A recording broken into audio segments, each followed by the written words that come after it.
Evet, yine bitti bıçağımız. Emir Alımxan devrinde tarihi mənbələri asaslanıp işlendi.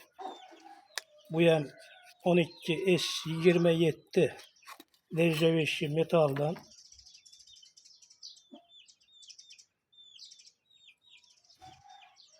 Bolsteri mis,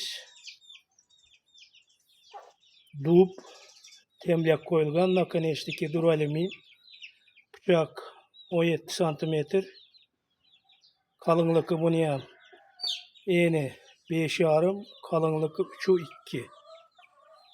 Bana bunu bir testini okulamız.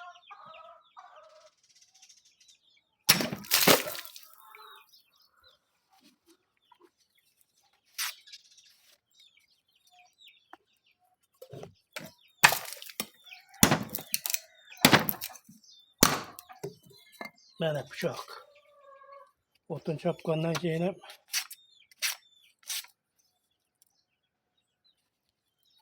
bunu kınları, bıçaklı şekli de işlengen naturalni koja, жесткий подвес bilen bitta knopka bilen mahkam bo'lib turadi.